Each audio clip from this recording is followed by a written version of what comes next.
That's for, I'll that's still for show you topics. and everything. I think we do need to get Photoshop for sure. And if we're going to get Photoshop, we might as well get Premiere. Because we're going to have to pay for either Premiere or whatever, or this Sony Vegas one, which is Sony Vegas is pretty easy to use, but it leaves that watermark right now. So we need to like pay so we don't have that watermark. Okay. Right. Touché. But we're not going to be talking about spending money on Ashley. That's just between you and me. Nope. She doesn't understand right now that I laid it out for her, and she had this moment of realization yesterday. I have this side gig that I'm spending some money on, you know, like we bought the computer. We spent like $2,000 from November till now on it or so, I'd say. Not quite 2,000. When we get you a computer, when we get you a computer, it will be about 2,000. It's like, yeah, that's a little pricey. I get that. But I also have a full-time job that is 150 grand a year. So you need to calm the fuck down when I spend $2,000 a year on my hobby. That's not a lot. That has a chance to bring in some money too, to, you know, maybe make a couple $100 and cut into the cost. So it's not that expensive, in my opinion. You spent 2,000. She spent what, 7, 8 on what? On her surgery. Well, that wasn't she spent. That's what we spent. That's exactly. Oklahoma City money. Exactly, and you spent. But I mean, I got a PS5, and right after that, I got this computer. So we need to get you a computer. Yeah, I can buy my own.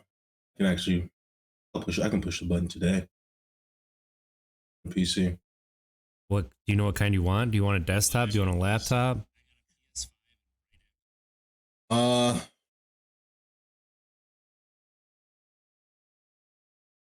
think I'm gonna get a desktop. Oh, somebody's in chat. I'm gonna get a desktop.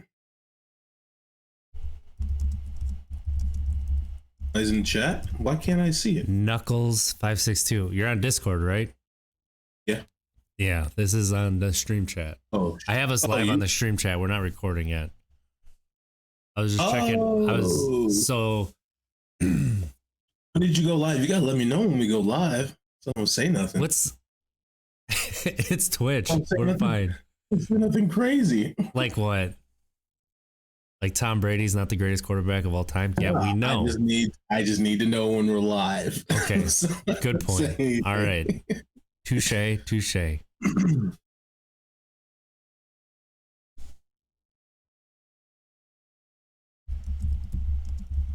know what we should do? Can we? I want to see if we can play. Play what? So I was thinking about some backgrounds, you know what I mean? And obviously, you know, I have some clips, you have clips.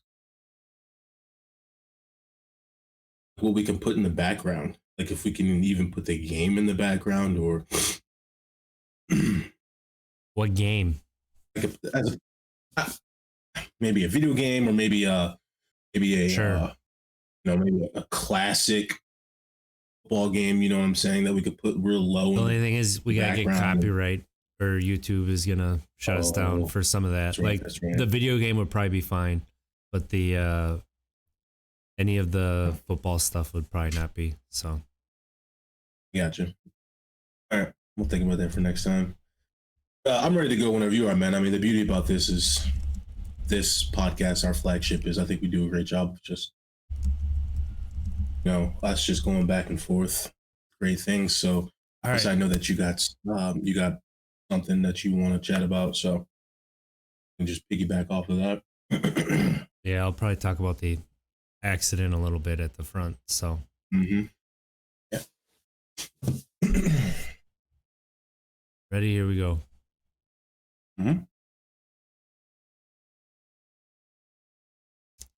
Welcome and thank you for tapping into another episode of Untapped Keg, episode 46. One of your hosts, RJ Zimmerman, here with my brother-in-law, Monte Ball. I'm claiming him today for at least a couple hours. How you doing, big fella? I'm good, man. I'm doing well, and yeah, I mean, I think it's things are going well. Like you said, we got our sports podcast, but then this one is our flagship where we a little bit more serious. No, not a little bit. We get a lot more serious on this one, but all in all, things are going well. Yourself, man. It started off a pretty good week, and then got a phone call on Thursday at work. There was an accident at work, and yeah, for the first time in 30 years, we had a person pass away doing work, a work accident. So another guy was had to get an AED put on him and med flighted down to hospital. Right now he's awake, moving around, on his way to making a full recovery, but we had a line tech that passed away and didn't get to go home after he came into work one day. So that it hit pretty hard when we heard that there was an accident, and then about an hour later, we found out that it was a fatal one, and that nothing puts a damper on anything. Honestly, it puts a lot in perspective, and yeah, to my fellow line tech that passed away. I'm not sure. I'm pretty sure that I've met him, but I didn't know him. But it's work that we do, that I do with my coworkers every day. And we know it's a dangerous job, and we know the possibilities. The reason that we have a union is because it's so dangerous, and for safety reasons is why it started. But it just, at home, the kid that was in the hospital, I'm not even sure he's 30. He's a journeyman. He's a fresh journeyman. I think he's still an apprentice.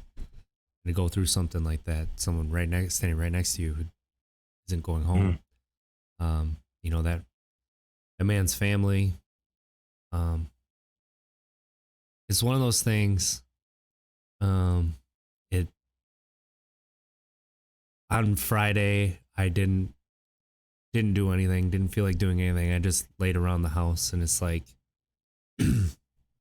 Saturday I perked up a little bit, but it puts it all in perspective on taking your time.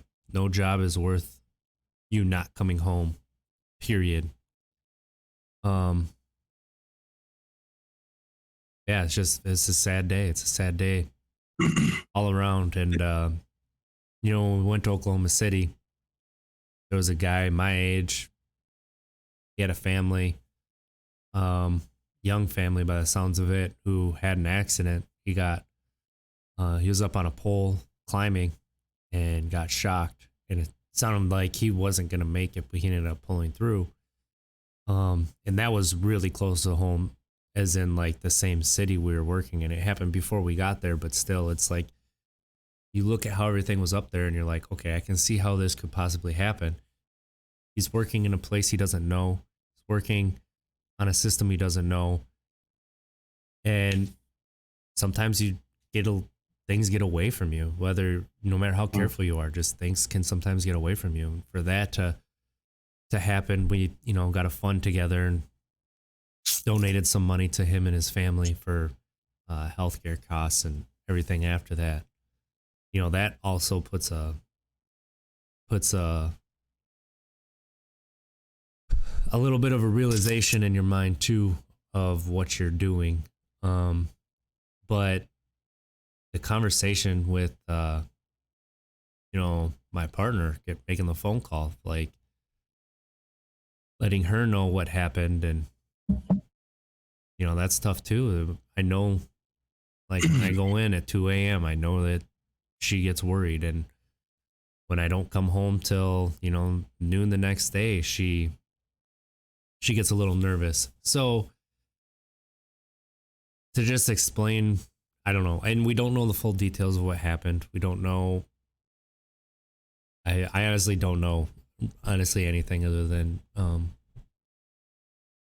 there was a fatal accident at work. And this is it's going to be a tough time. So that's, hug the kids a little tighter and Yeah, that's make sure I keep my eyes and mind on task. right. That's tough, man. I kind of to give you the floor there to share that. That's tough. It's tough. I'm sorry. Obviously that you have to deal with that any other lineman, but obviously, prayers, condolences to the family. Who lost a brother or a cousin or a son, have you. So it's being that close to death, really, like you said, it puts things in perspective. And I don't mean to get real grim here, but it's just you are that close. It like just like you said, you hug your family members tighter, more often. You tell them you love them more, just because it just really shows you how precious life is. So I mean, it's difficult, man, and I'm really glad that you shared it here on the podcast because many people are going through so many things, man, and I think you did a really good job of handling it. Obviously, I knew that something was bothering you Friday. I knew something was bothering you Saturday, and I think you did a really good job of just sitting with it, and working your way through it mentally, and obviously expressing it here on the podcast. So, Yeah, if I seem distant on the sports podcast, that's why. yeah, I'm not gonna say that.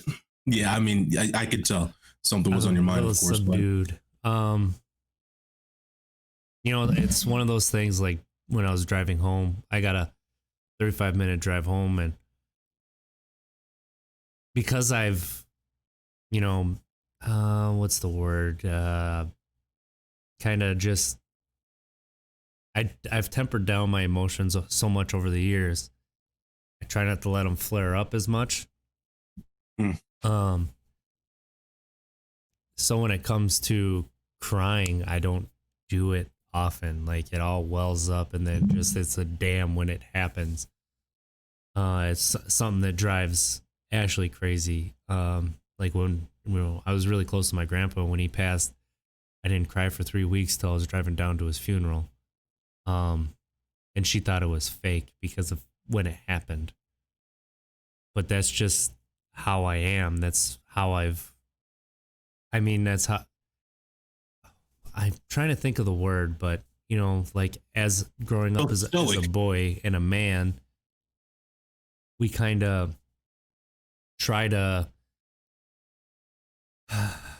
condition ourselves. That's the word I was looking for. Condition ourselves to not feel those emotions and to not let it out. Sure. That's something that I'm trying to dive into that.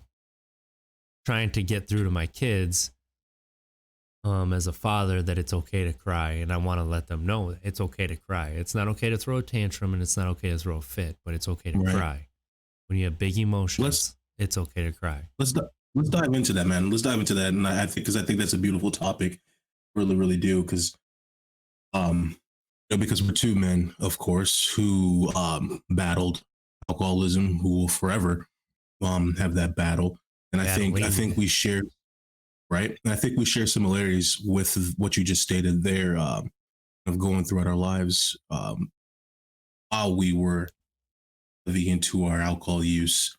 We're so familiar and conditioned to sort of detach ourselves from our emotions. That emotional intelligence was something that we did not care to gain, meaning didn't care about expressing our emotions to our guy friends. That was not something that we were supposed to do. We're not supposed to tell our guy friends, hey man, I love you. to see you. Hey man, it's been a while. I haven't seen you in a while. I miss you. Or hey man, how are you doing? I've been thinking about you, man. Just want to make sure that you're okay. Those are some phrases that men are adolescent boys are not encouraged to share with their guy friends. So I mean, so my question to you, man, is I think this is good for our listeners. When you obviously decided to put the bottle down, obviously it wasn't a night and day where you were like, oh, okay, I need to figure out how I can become more emotionally intelligent, add more into my emotions, figure out, why I was using excessively. So the question to you is when was that turn? When did you hit that, that lap where you were like, okay, uh, obviously I need to really dive into my heart and figure out, why can't I open up? Why do I suffer with becoming vulnerable? So for me, I didn't know it till I went to therapy 2 years ago. Mm-hmm.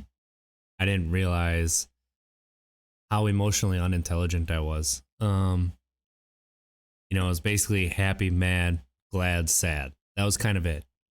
So, and then usually it was joking at my own expense and like mad. And then that was kind of it. That's all I ever was, or like stoic. Um,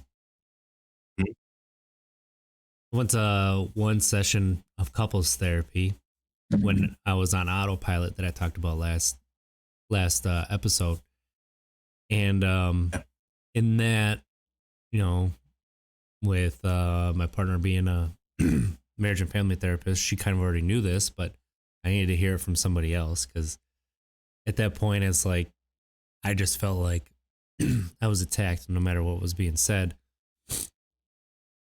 So we started talking about emotional intelligence and like trying to put words to your emotions. And I still can't do that. I haven't been able to do that. I never developed the ability to be able to do that. I'm better at naming what I'm feeling or like recognizing that it's okay to feel certain emotions. I can recognize after a couple days, for example, that I'm a little bit more depressed than I normally am. Like that's something that I wouldn't have been able to do, especially when I was drinking. I'd just be like, I'm gonna have a little bit of Captain Morgan or Kraken or Admiral Nelson or whatever was the drink of the week, whatever was on sale.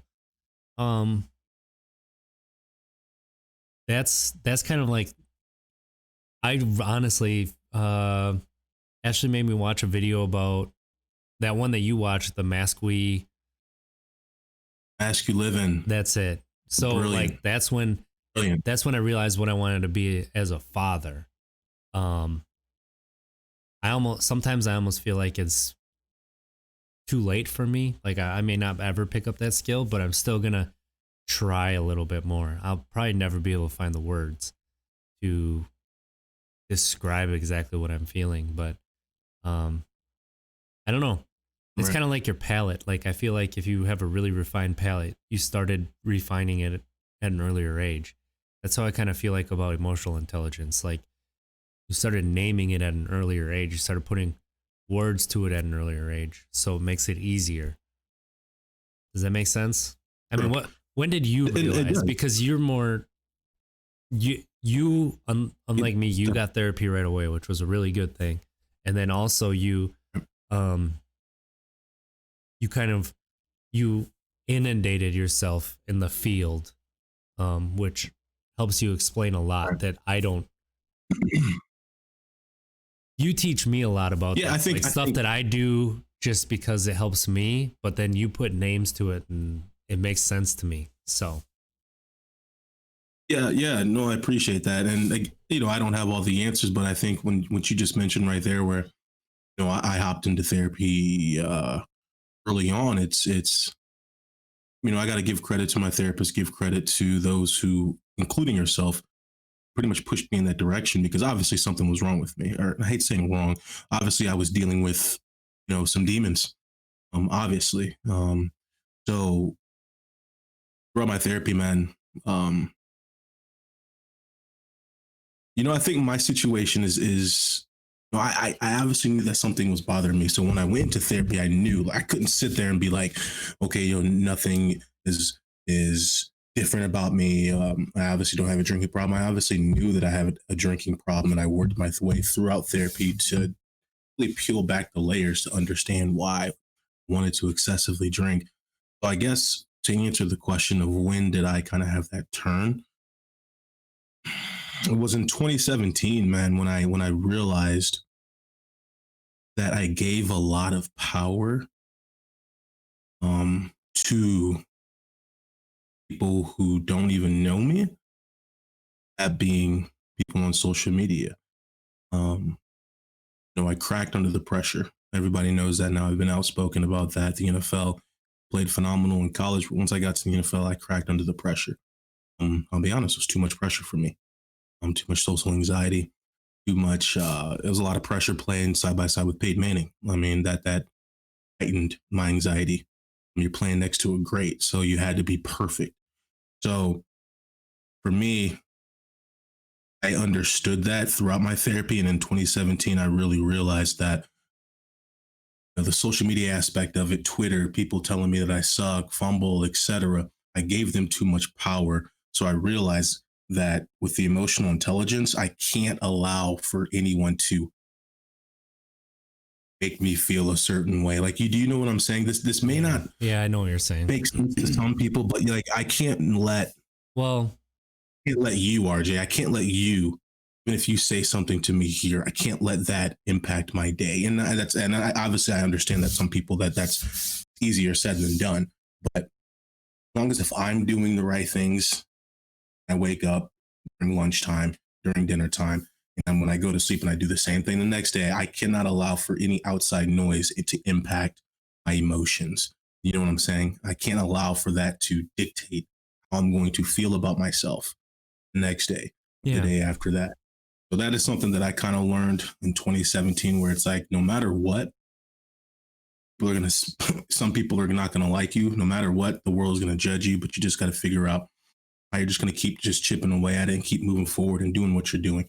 So may have not answered the question directly there, because emotional intelligence, just like you stated, is something that we're learning daily, yearly. It's kind of a spectrum, right? It's not like or I mean, it's not like you have it or you don't, like I kind of said, Right. but it's a skill that you probably can develop, and I'm probably being too hard on myself, but That's what I was about to say too, is you're very hard on yourself. And that's why I was going to say, in my situation,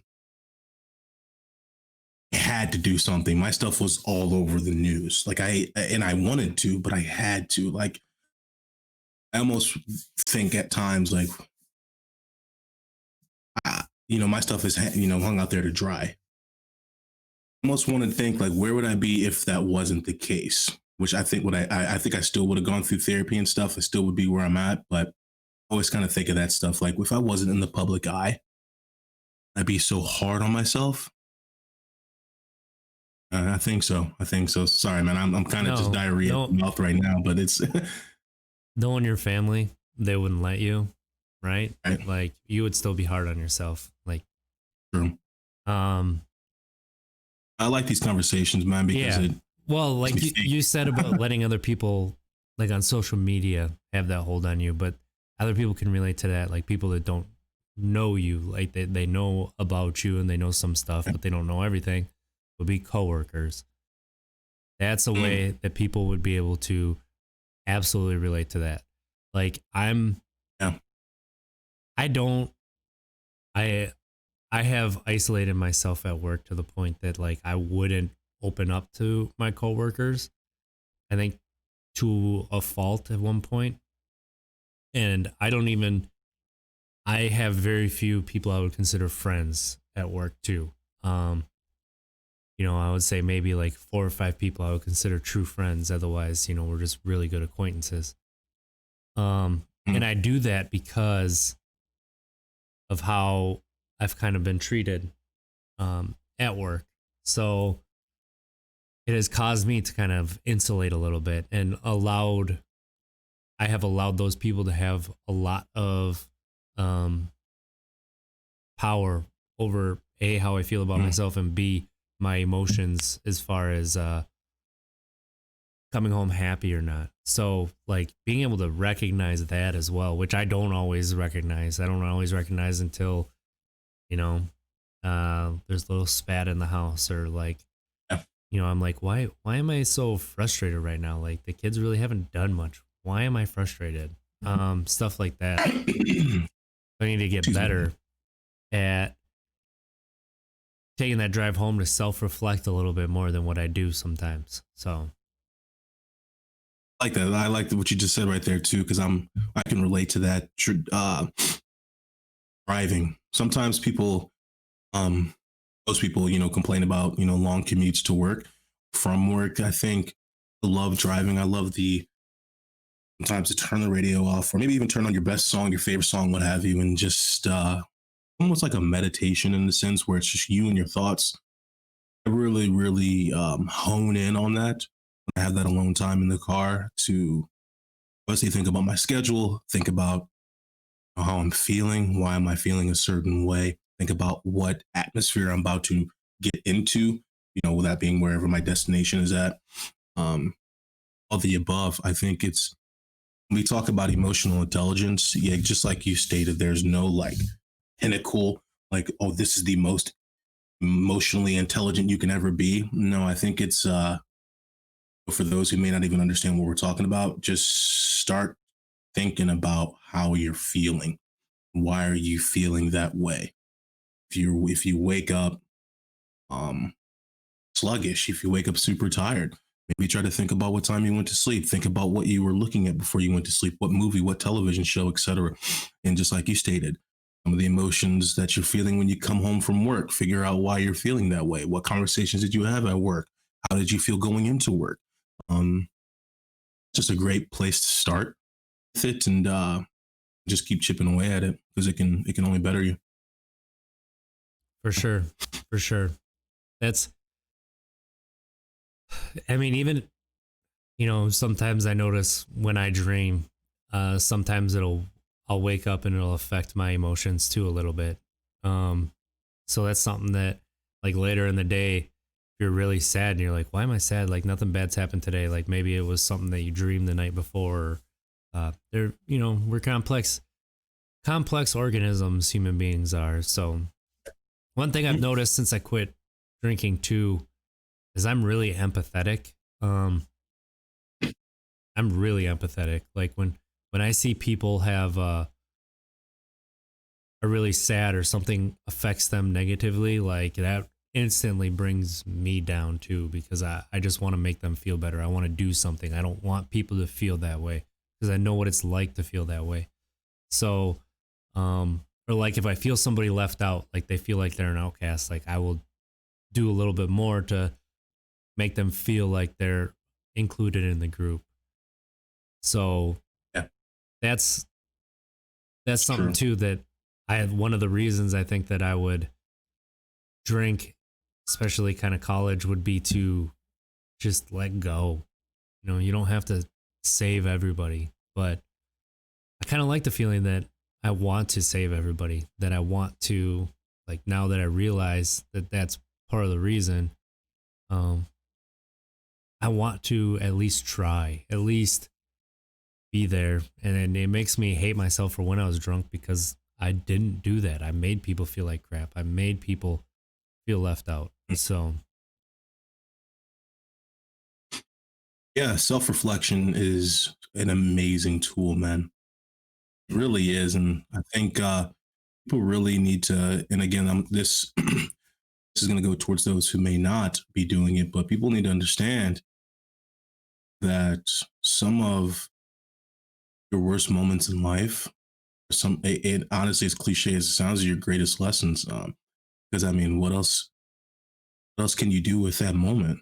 It's in the past. You can't go back and change it. Not helping yourself dwelling on it. So figure out the lesson it and repeat it. Don't repeat it. Figure out why, what led to that worst moment in your life or worst moments in your life. Don't jump on that same path. Um, honestly, it's such a great lesson for me. It's toxic relationships, man. Um, Yeah. toxic relationships, which takes two to tango. It takes two to tango.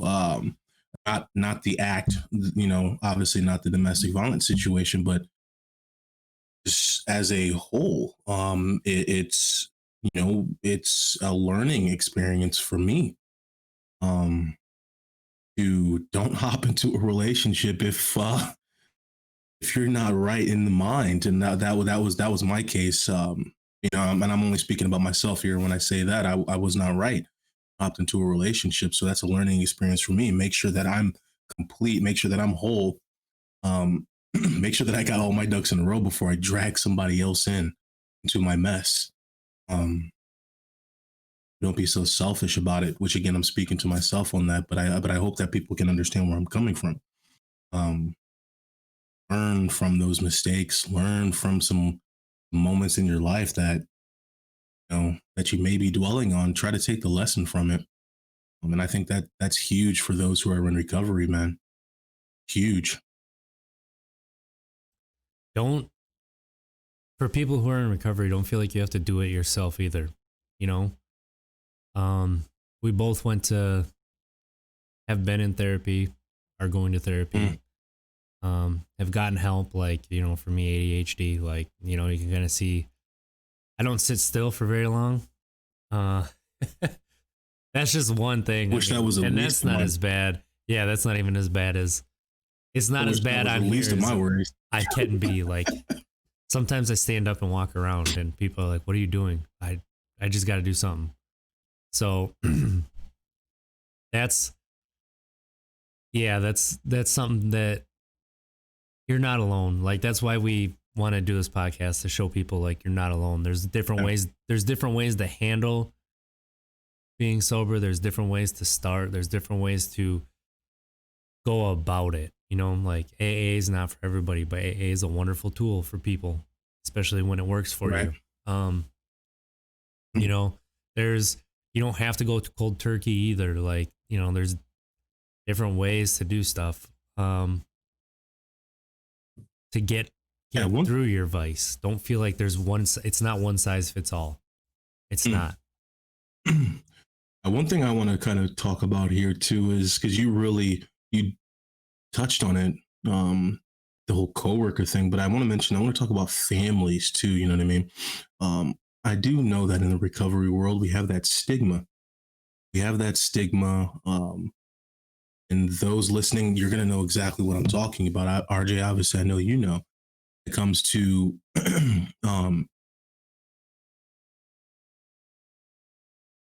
you at times may feel like the black sheep of the family because of possibly what you struggled with mentally, possibly what substance abuse you struggle with. And I'm not saying, RJ, that's what you're dealing with. I'm just saying you understand this topic. But no, I get it. I'm the black sheep of my family. I get what you're saying. Like, man, I'm a failure. I'm an F up. They should be disappointed in me.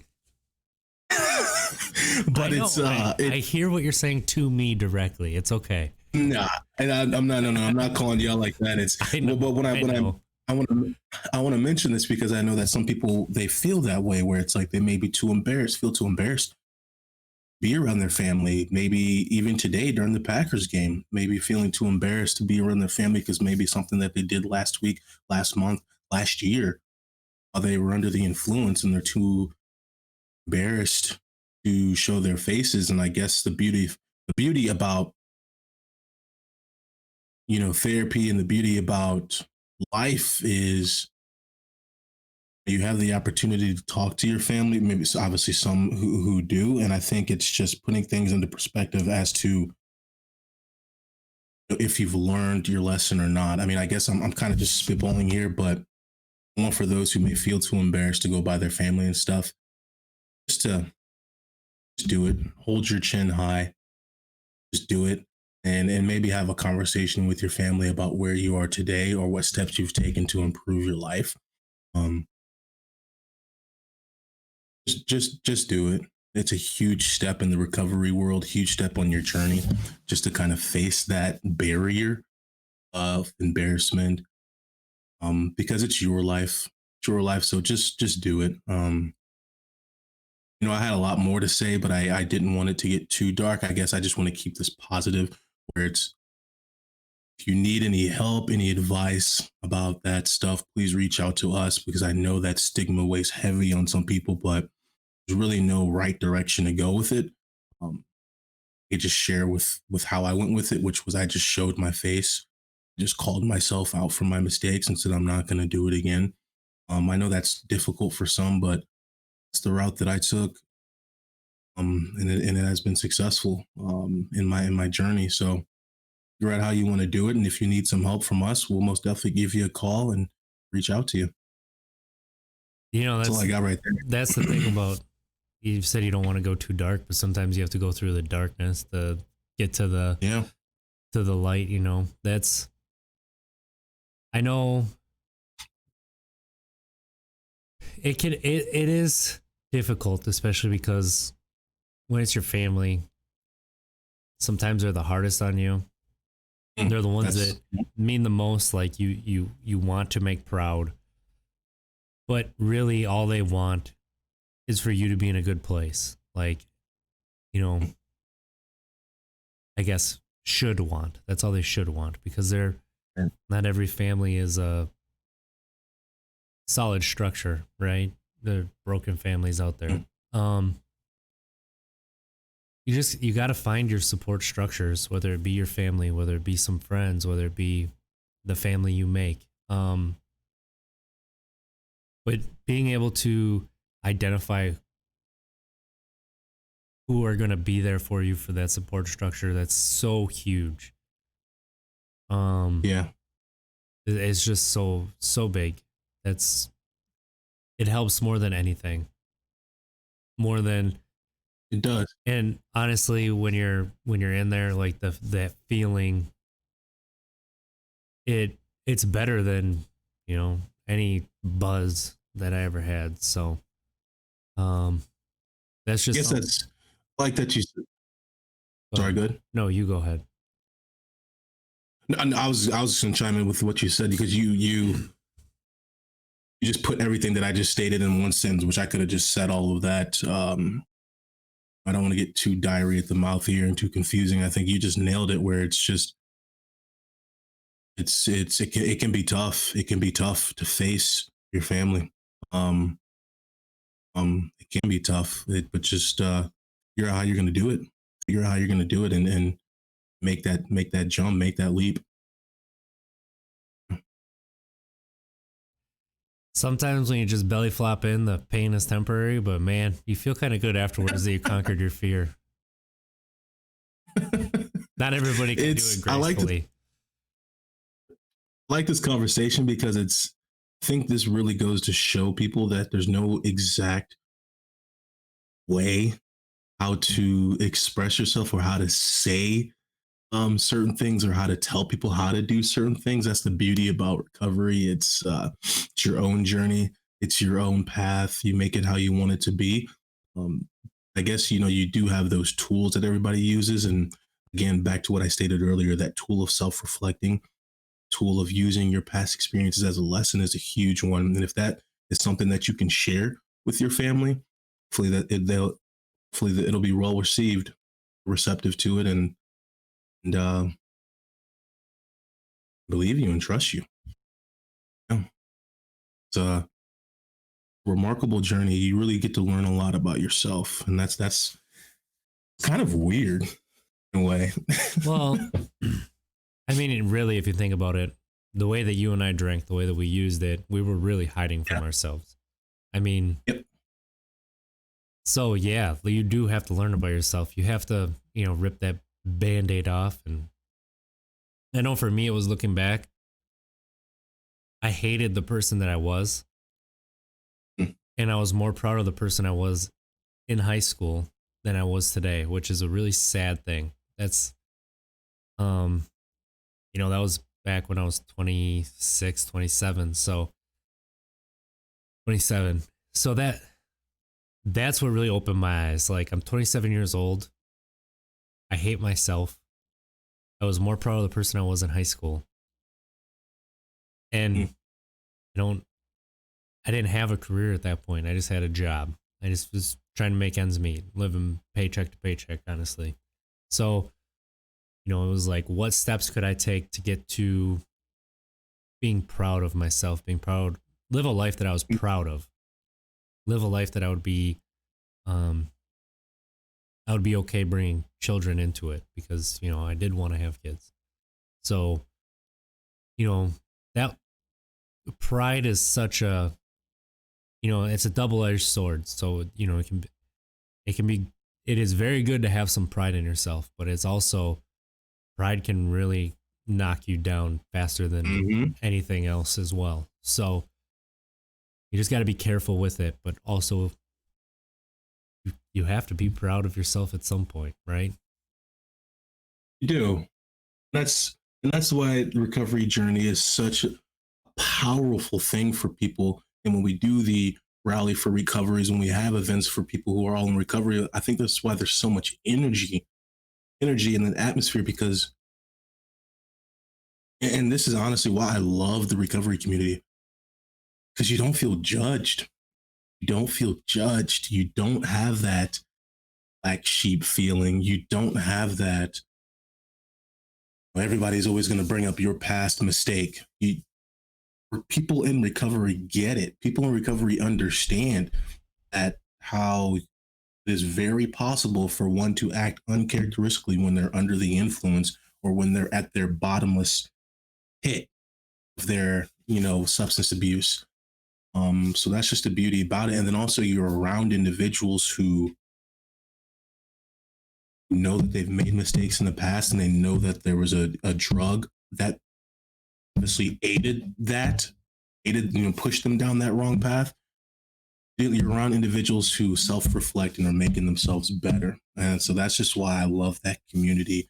So to those who may feel too shy, to hop into AA or to hop into listening sessions or to obviously once COVID no longer becomes such a threat, jump into some events. I encourage you to do so because some beautiful people in the recovery community, beautiful people in every kind of subgroups, but recovery community, I thoroughly enjoy because you're around individuals who just have a greater appreciation for life. And it's a bunch of people who live in glass houses. So there are going to be no stones thrown. Like, like that. I like that. Like that. Dude, we did it. We did it. Right? Like, we ain't going to be judging. That's what I'm saying. And from my own personal experience, yeah, I mean, I still see stuff on Twitter about, which I saw last night, somebody tweeted something about me and then somebody mentioned under it, oh, I thought he's still in jail. I see all that stuff all the time and it doesn't impact me anymore like it used to, maybe Somebody 3 said years that? ago, 4 years ago. How about you? I mean, this person had 43 followers. Is that really how we're going to measure people though? Like, just because, dude, why would people say something like that? Like, I'm so sick of people bringing other people down. Why? Just because they feel bad about themselves. Like, that's what the world. It gets me so irritated. That's the so world, irritated. Man. You want to talk about a trigger, man? It's just it's so easy to be like, oh, it looks like they're getting their life turned around. That's awesome. I'm very happy for them. Like, why does somebody gotta have it worse than me? Like, I want everybody. I want everybody to be lifted up. I want everybody to start from the same platform. If you're happy with that platform, stay there. But if you want to take it further, take it further. Like, I'm so sick of this. Like, somebody's got to have it worse than me. No, you're right. You're right. But that's the downfall of being a public figure. Now, with what I was about to say is, lost my train. Oh, so that Sorry. I still get that stuff. No, you're good, man. You're good, man. Trust me. I talk over you way too many times, but I still get that from people on Twitter here and there, not as common as I used to, but in the past that used to really affect me. But throughout therapy and self-reflecting, etc., it doesn't impact my day anymore. But that's why I love the recovery community. And again, I'm talking to those who may feel too shy to step into these communities. And I'm mentioning the recovery community.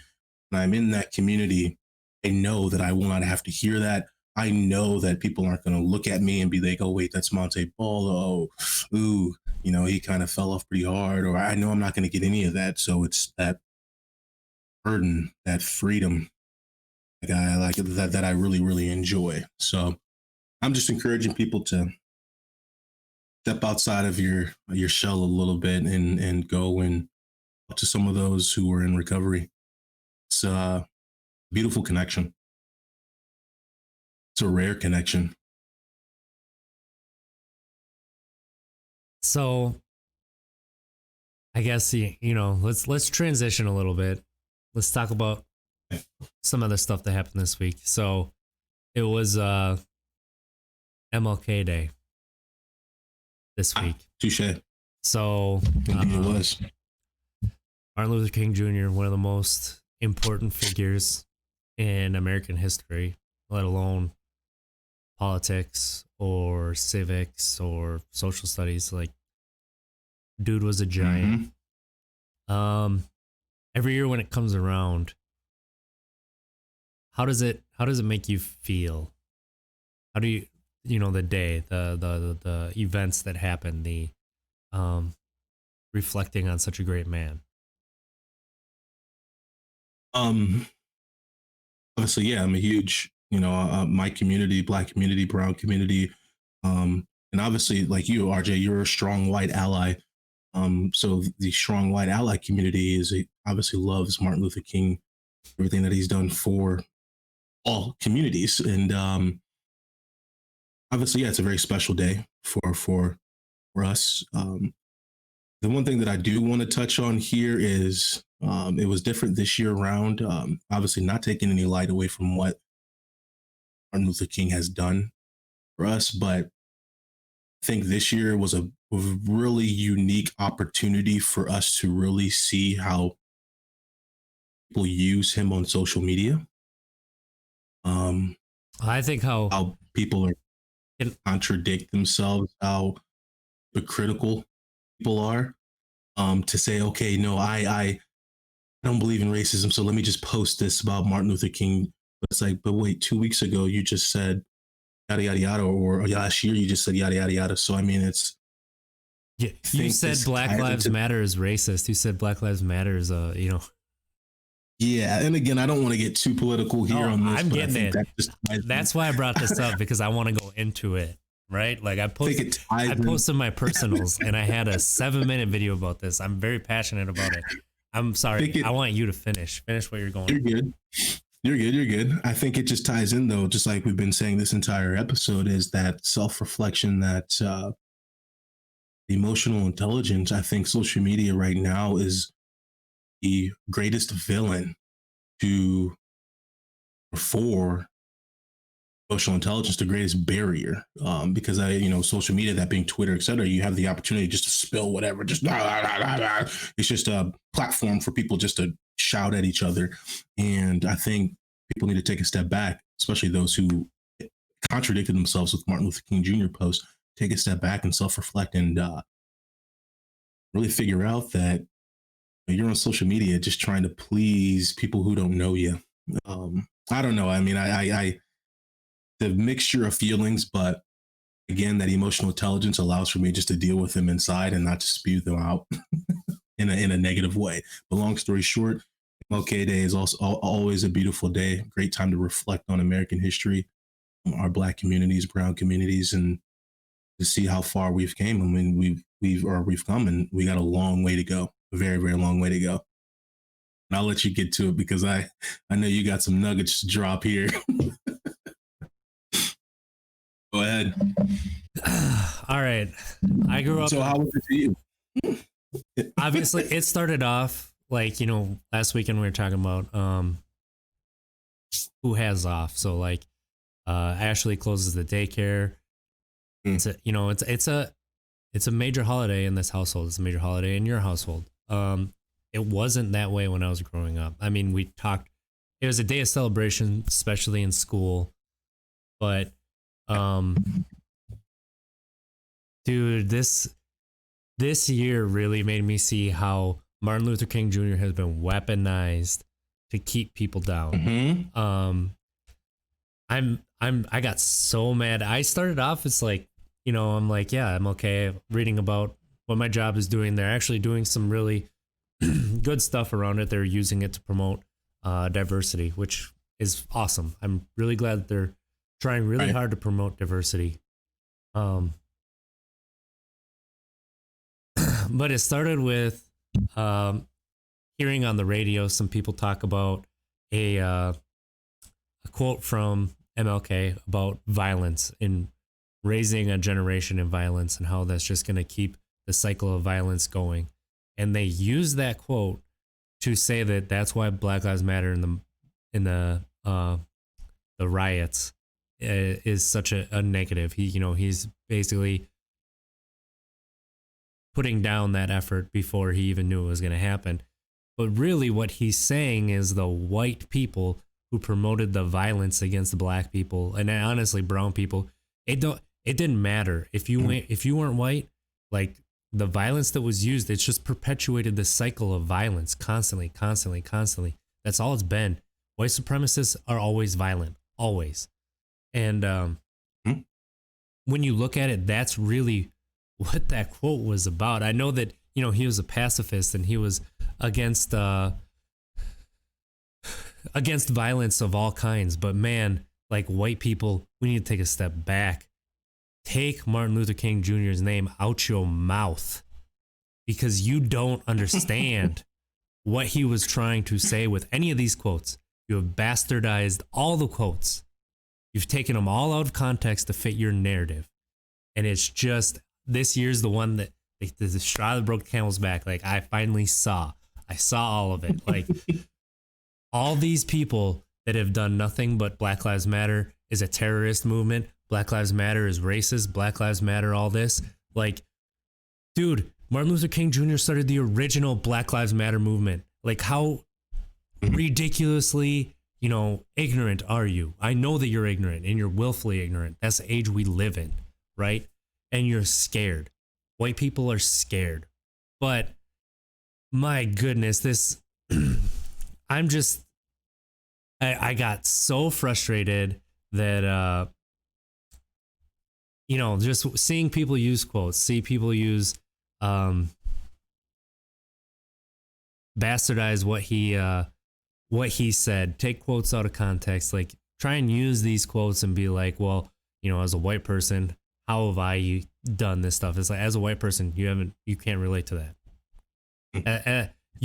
Unless you're out there marching with Black Lives Matter, no. Like, and then you look at some rich people try and use Martin Luther King Jr. quotes to say like, they're in the right.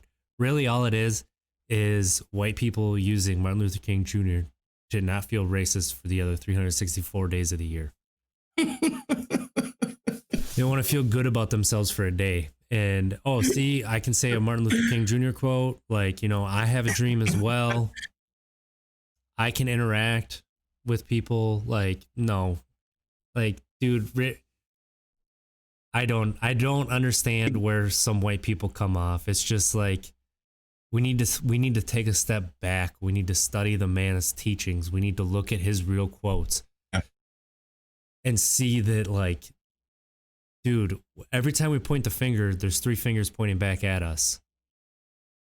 Every single time. We got a long way to go, man. A long way to go. And I think it's, all of this that we're talking about right now ties into literally our topics. Like our topics of the day is, emotional intelligence. I think it ties in with, when you see that stuff on social media, it's, you have such a big heart. You want to school that person. You want to teach them, like, no, you can't use this quote just for today, just so that you can let your friends know and it's almost like where you're put in the clear of not being racist. I think that's how people are using it. And when you see that stuff, you want to, teach them like, no, that's not what you're taking this quote out of context, etc. Kind of feel like you can't let that stuff impact your day, because there's going to be ignorant people. We're both in the ground. There's going to be ignorant people till everybody we know is in the ground. And yeah, I do obviously appreciate white people trying to tell their white friends, tell people about this stuff. But at the end of the day, there's so much hatred right now. So much hatred right now. Guess you just got to figure out who are the ones in your circle who you think they really want to change. That's just really what it boils down to. Who you think has the capabilities of changing? Work on them, work with them. But those who don't, those who are spewing just right-wing extremist conspiracies, etc., you just gotta let them come out of their own bubble. And I wasn't gonna say it, but that is the side that it's the worst, right? But there's also that fake liberalism that I didn't even know about till I got into an interracial relationship. Like it is super real. Like Madison is ridiculously fake liberal. Like, and what I mean by that is you say one thing, but when it comes time to act, you're like, oh, I don't really want to go that far. I don't know if I can do that, right? Like, and this comes.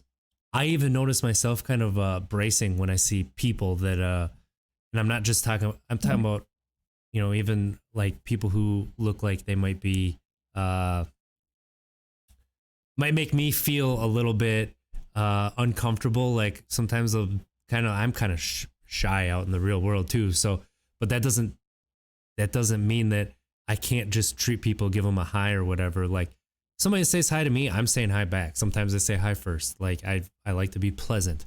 It doesn't mean that I'm nice. Yes, knee brace radio, good call. Virtue signaling, like you say that you want this thing. Knee brace. And it's like apparently we're still on Madden instead of podcast too, and I can't figure out how to put it to podcast. So thanks for the heads up. Though, tell knee brace. Well, you could talk to him. Knee brace. I'm gonna hit knee brace. Oh, I guess he can't hear me. Knee brace. I'll message you back. We'll get that podcast going, man. Get that podcast going. But he wants me to hop on one of his episodes. But go ahead. One thing about this fake liberalism thing, though, like the most liberal part of Madison is the place that Ashley and I have seen the most discrimination in Madison. Like, waiter, waitressing, like people following us, making sure we're paying the bill, like, just weird stuff, like really bad service. It took us 2 hours to eat one night. 2 hours. This was years ago before we even had the kids, but it's like we had nothing going on. So I'm like, whatever, it's just really bad service. And then I paid the bill and I was supposed to get a $5 back and I got a $50. So I did the right thing and I gave the $50 back. I said, you're supposed to give me a $5. Oh, throws the $5 at me and walks away. And is like, what the heck? And then Ashley told me what it was. And I look back and it's like, yeah, that is what it was. So like we were 2 people. We sat down first. The table of 8 that sat behind us got their drinks first, got their food first, got everything before we did. And we were there first. In the restaurant. A lot of people said, well, maybe they were just, just like, bigots towards everybody. It's like, no, they had brown people at that table. It was LGBTQ table. Like, dude, it was because I was dating Ashley. Like, that's why. It was because we were in an interracial relationship. That's why we saw that. Mm-hmm. But like white people also, we need to stop telling people that people's actions weren't racist. Like, what do we know? We don't know. We need to understand that other people have experiences that we don't have, and it's okay. We don't all have to have the same experiences. It's part of being a human being. Right. So when somebody says they had a racist interaction, don't try and justify the actions of the other person and say, well, they weren't trying to be racist. No, just say, that sucks. I'm sorry you had to go through that. I hope that I didn't make anybody feel like that ever. And maybe you did. Try to be better the next time. That's our phrase at the end of the show. Let's be better tomorrow than we were today. Because at least if we fail, we're trying. Just try to be better. We're not going to be perfect in every situation. And, but when we sit there and use MLK, and like Nibre said, demonize Malcolm X, and use MLK to make ourselves feel better about the other 364 days of the year. Like, I saw people from my hometown who are super racist use MLK quotes to try to be like, well, they wouldn't, MLK would be against this action. MLK wouldn't be doing this. Like, what are you even talking about? MLK got beat by the cops. He got dogs set on him, fire hoses, name it. It happened. Dude was assassinated, more than likely by the FBI or CIA. Yeah. Like, dude, he is not going to be a Blue Lives Matter person. Blue Lives Matter is a dog whistle for being racist and making it be okay. Like, nobody is saying police lives don't matter. So when you say Blue Lives Matter over Black Lives Matter, you're saying that you don't believe Black Lives Matter. I mean, period. I think that ties into. I got fired up this week. I got fired up. It's good, man. I think because what I'm trying to do is I want to for this all stay obviously on topic. I think that does because we want obviously for our podcast, we want for this recovery community to be 100% inclusive. So we're almost telling people like, look, this is how our conversations are going to go. We want for our conversations to be completely open discussion, but we're not going to accept any bigots. We're not going to accept, people who want to make excuses for maybe some past racist remarks or actions, etc. It's not going to be acceptable at all. We obviously give everybody the opportunity to learn, grow, and self-reflect, but at the end of the day, you got to do that yourself. So that ties back, brings us all the way back to that emotional intelligence. It's what are you allowing inside of your energy, inside of your mind, body, and soul, that's in a sense impacting your day, impacting your relationships, impacting how your image is on social media, impacting all the above. You really got to start thinking about that stuff. You do. I think that when we look at this whole thing from, in a sense, a bird's eye view, bird's nest, etc., when we step back and look at everything, we're at a very important time in history right now. Really are. And again, politics is politics, but in a sense, it's impacting a lot of us today. Politics, whether you know it or not, politics affects you in everything that you do. It does. That's why athletes are starting to discover that they need to be politically active, because it's the best way to affect change where they grew up, where they came from, where people want to make change, right? Like, I would love, like you and I were talking, if we won the lottery, what would we do with it, right?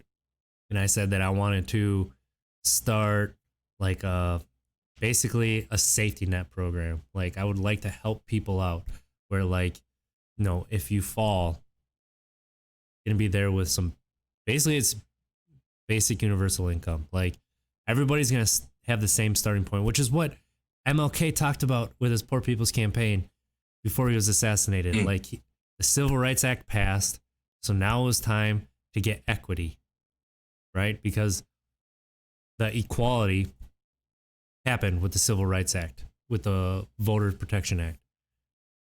So now it was time to get some equity, especially for poor people. And he called it the Poor People's Campaign because he wasn't just going to help the poor Black people, although obviously that needed to be helped, but right. He was going to help poor white people as well. Like, right now, we're the richest society in the world, but we still have a third of kids growing up in poverty. Yeah. You got kids that can't afford lunch. You got kids that they can't do breakfast. And we got schools saying, well, if you can't afford it, you're not eating. Like, Really? That's what we're going to do to kids? Well, let's this. I thought about this the other day, and I think it's that social media aspect that I mentioned. I think growth of social media is going to essentially, it could possibly, no, it is actually happening. We're seeing a significant decline in empathy, significant decline in um, empathy, people just being able to connect, personally connect with individuals, because we lack conversations, lack that emotional connection with people like we used to have. Um, so I think like when I stated that we're at a very important time right now, I think people, adults, obviously have to really make a decision here. They make a decision here of how they want their household to be, how they want for their image to be on social media, if they do have social media, and how they want for, their friends and coworkers, etc., to how they want to be viewed. And me, when I think about all of that stuff, I want for people to know about my past mistakes. Obviously, I'm not, wearing it on my chest, but I want for them to see my growth. They're like, okay, this individual's made a mistake and is growing, called himself out for it, and is growing and doing all that he needs to do in order to better himself. I think that's what people are missing nowadays. They're not being truthful. They're not being honest. They're not. I think that's just the social media world, man. I think Social media world. I think that social media has put a spotlight on all that, right? But I think it's always existed. That's the thing. True. So like a lot of people bury their heads in the sand. Oh, we didn't have these race issues before social media. No, we did. We just didn't have the opportunity to share it. You never saw the firsthand accounts. You couldn't take people at their word, right? So now you can see the problems. Now we know that, yes, it's like, the flashlight shining in the corner of the apartment and you see the cockroaches scatter. Now you're seeing all of the, the cockroaches of society and what we need to do to better ourselves, to better the society. Like one thing, Nibre said something very eloquently here. People act like the Civil Rights Act was the finish line when it should have been the beginning. That's so true. And honestly, that's where white people come in, uncomfortable with the idea of everybody being equal, because it's going to mean less opportunities for, I'm white, so us. Like, that's how people act. Because you're going to be acting, including everybody, that means that I'm going to not be included. It's like, no, you're including everybody. Everybody has the opportunity. Everybody is finally starting at the same level. You're going to have to work a little bit harder. Right. That's why this topic is important for the work that I do, Wisconsin Voices for Recovery, because I work with a grant that is strictly for our communities of color, because obviously within our communities of color, we see they are disproportionately impacted by opioids, other drugs, and of course alcohol. And I mean, we can dive really deep into this if we talk about food deserts. These communities don't have a Whole Foods. Some of these communities don't even have a grocery store. I was going to say, even like jobs, right? Like if you have to travel for your jobs, we talked a few weeks ago about gatekeeping, right? Like we gatekeep everything. Like that's part of the inequality. Like the good jobs are, you have to drive, you have to take the bus, you have to leave your neighborhood to go to those if you're in a poor area. But if if you're affluent, depending on your neighborhood, if you're in a white neighborhood, you don't have to travel far to get to a good job. Like, we just need to think about stuff like that. Like, people can't afford gas. People can't afford a car. People can't afford the taxes that come with it, the registration. Like, that's something that we need to think about when we're talking about getting people equity. Also, if you've only left your neighborhood, right, for let's say 4 or 5 times in your life, and 2 of those times you had a very negative experience that has to deal with like racism, why would you leave your neighborhood again? A lot of people in big cities don't leave their neighborhood very often. White people can't wrap their heads around it because we travel all the time. We go, like it's no big deal to drive, 6, 7, 8 hours, do whatever we want. We've not been, I mean, just think of Native American reservations. Like, what are we doing? But, weird, ain't it? That's weird. That's weird that still goes on it's in today's day and why are age. we putting people, we're gatekeeping constantly. And until we remove the gates, people are not going to be equal. So I like that conversation because that is stuff that I hear in the recovery community when I'm talking to Black and brown individuals. It's, some white people don't, when they talk about racism, think it's so long ago. Well, slavery was so long. And they think it's like cut and dry, right? Yeah, slavery, as in chains, was a very long time ago. But obviously, that's been reformed. Jim Crow era, 94 crime bill. In the 80s, the crack epidemic. Let's be honest here with the crack epidemic. The entire time, the point was to disenfranchise the Black communities, break up the family household. And you don't think that we're still, we're still impacted by that? The residual impacts that have been happening over the years. We're still suffering from that today within our Black communities, where it's like that equity gap, knowledge, because some parents, grandparents are still locked up in prison from the 90s. So I mean, it's this conversation is important within the recovery communities, because I just had a listening session where it's like, okay, how can we help out communities? How can we get more engagement? Lack of trust. Black people and brown people are pissed. I'm just going to say it, are pissed because in the 80s and the 90s, they had commercials that said, say no. White people, they had a white woman on this commercial wearing probably a $300 blouse, probably a $2,000 necklace, saying, just say no.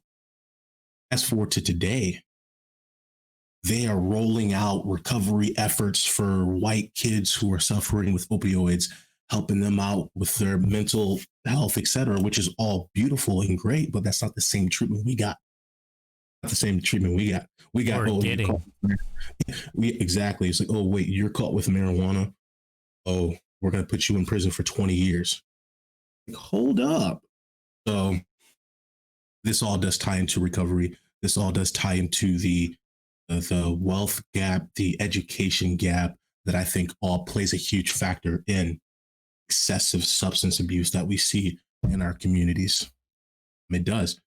There's no coincidence that there is a strong correlation with Black and brown communities that are near or in towns where they don't have jobs, where it's a food desert, and why we see that they are excessively using drugs. That's not a coincidence. Obviously, your wellness goes a lot with your environment. Well, if my environment is a desert, that being a desert with food, a desert with jobs, a desert with healthcare, I possibly will be more susceptible to excessively using a drug. So this all goes hand in hand. It really does. And I wanted to share that because some people may be like, oh, here they go getting into politics again. No, all this stuff does matter, and it ties in with recovery. Trust me. So, my rant right there. Well, I mean, I'm glad we had this discussion. Like, I really wanted to have this discussion. I'm glad we went the way that we went. I appreciate Knee Brace Radio also chiming in on the chat. Like, that was awesome. That's Knee Brace. Oh, Knee Brace, you got a question for us? Shoot a couple questions down. We'll answer those for sure. I think as white people, like, it's okay to realize that these things exist. Like, I'm not a white savior, right? I'm just trying to tell white people, like, this is how it is, whether you accept it or not. And the way that we're going right now, with that spotlight being shined, with the generations that are coming up, right? We, It's gonna change. It's gonna change. You're gonna have to be okay with change. You know, one of the only constants in life is change. And trying to change society for the better. It's okay to be scared of change. It's okay to wonder what this change, how it's going to affect you. But you know, racism isn't cut and dry. The racial inequality is not cut and dry. A lot of factors go into why I own a house and why somebody my age who is black or brown does not. It doesn't mean that I didn't work for it. It doesn't mean that I didn't, you know, work hard at my job or work hard at school or study hard. But I was given, you know, some extra rungs on the ladder to start on than people who are black and brown. So, and it's okay to understand that. Not saying that you're bad just because you're white, you know? Most people don't want to admit that because by admitting that, they think that it's going to minimize the efforts and the work that they put into getting to where they are. Like, I heard someone say, oh, that, you know, that's your white privilege there. Another person coming back, that's not white privilege. I worked for what I have. It's like, that's not what white privilege means, man. I appreciate the hard work that you do. Nobody's saying you don't work hard. That's not what white privilege means. So, you know, just the awareness, the education as well. So that's, we need to educate. And that goes for everything. Right? We need, this wealth gap needs to come closer together. There's no reason capitalism doesn't work. Capitalism by itself does not work. When you look at Europe compared to the United States, Europe has its issues, but man, their wealth gap sure ain't as far, and a lot of their people are better off than what we are right now. So, all right, let's move off of this topic and go into something a little bit more positive. What you've been watching this week? Yeah. I think that conversation, before I get into what you just stated or asked, I think it all ties in, man. I really do, because these are all aspects of of today's world that can impact or is impacting someone's life. And obviously external forces, impacting your life can obviously throw you off your path of recovery. So it would be doing a disservice not mentioning this stuff and how we're handling it. So what have I been watching? This is embarrassing. So I've been watching Vampire Diaries. But I'm done with it. It got a little too cheesy for me. So, but I'm finished with it. Season 3. I'm like, But other than that, I know I need a new show. I've been playing a lot of Warzone here lately, though. Actually, really playing with you. Yeah. I've been you don't like that game? Yo, they got some new. My light just went off. They got some new game modes. They got this one game mode. It's actually not Warzone. It's whatever the Cold War, whatever the Call of Duty is. But they got this. Got this game mode that it's called prop mode, I think, or something like that, where you can be different props. So you can be like a chair or a bike. You get like 3 chances to like change your whatever. You can be a couch or a chair or a little bitty box, and you get to move around the map, a smaller map. There's 2 different teams. There's a team of obviously soldiers, and there's a team of props. So if you're the props, and you guys got to run around, you got 30 seconds or 20 seconds to hide. Then obviously, then the team that are the soldiers, you know, they get to move, and then they have to come and kill you. But you get to like hide as a prop and stuff like that. So it's pretty funny because like when you're hiding, you can see your teammate hiding as like a box, and they found him, and you can see him just start scooting all over the place and taking off. It's a pretty unique game, but it's different and it's funny. Honestly, man, I have to get back into more hobbies because I'll be honest, with work and stuff, I've been super busy with work, super busy with school tomorrow. I've been putting together my schedule of how I'm going to keep myself sane. But other than that, it's It's been going well. How about yourself, man? What have you been watching? Oh, wait, real quick. I'm excited about HBO Max. They're gonna start dumping some stuff on there. I'm gonna get myself a subscription there. Because I gotta catch some of these new movies that are coming out. What have you been watching? So it was my second run in it, but Ashley and I we just started last week, I think it was, and we just finished an anime called Demon Slayer. And that's really good. It just came to Netflix. I recommend it. It's fantastic.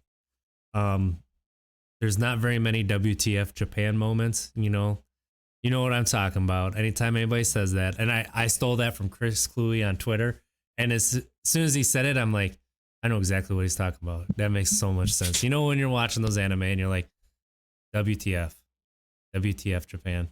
So just a difference in culture. It is. Yeah, there's very few anime that that Ashley enjoys, but she liked that one. So yeah, we just finished that one again. That was my second watch through of it. Just as good as the first. I've been watching Warrior on HBO Max, and I'm on the 4th episode, and it's really, really good. It's like 1870s era San Francisco. And it's basically from the Chinese perspective. 1870s. 1870s? 1870s. Ooh, okay. So there's a lot of racism, right? But the thing that really the thing that I watch those shows and it's like, man, some of that stuff's still happening now. As far as the racism goes, it's like, I hate that. I hate that feeling. That's what got me going with the MLK thing. And, a lot of what you look at with MLK, you can relate to today very easily. You take the Black Lives Matter protests and you put them in black and white. More than a few of them look like they're from the 60s. Like, come on, man. How can you not see it? So, 60s was a wild time. JFK assassination, Cuban Missile Crisis, MLK assassination, the moon landing, Nixon impeachment, about Malcolm X, the moon landing, Malcolm X assassination. I mean, what wasn't happening in the 60s? And obviously that the civil rights movement, like you said, the fire hose, the dogs, the printing black bodies, not even charging them with anything. And anyways, back on what you've been watching. Otherwise, I'm trying to get my kids are in the Ninja Turtles, which I'm very excited about. They've been in the Ninja Turtles since they've been born because I've been putting them on it. So it's unfortunate. I'm watching that with them, which is a lot of fun. So, but like I'm trying to think of other shows. Like I got to get back to The Expanse. I got to finish The Boys season 2. I need to get into WandaVision, which I haven't started yet. There's a lot coming out right now that is supposed to be pretty good. Like TV shows really didn't miss a beat this year. It's movies that kind of missed the beat. Right. So hopefully those get good. Ghostbusters just got pushed back from June to November now of this year. Jeez. So I still can't get over the fact that it's 2021. Morbius, I think, right? That got pushed back. So I don't know why. I've been playing Mass Effect still, and I'm just the more I play it, the more I love that game. Like, dude, that's such a good sci-fi story. It's so amazing.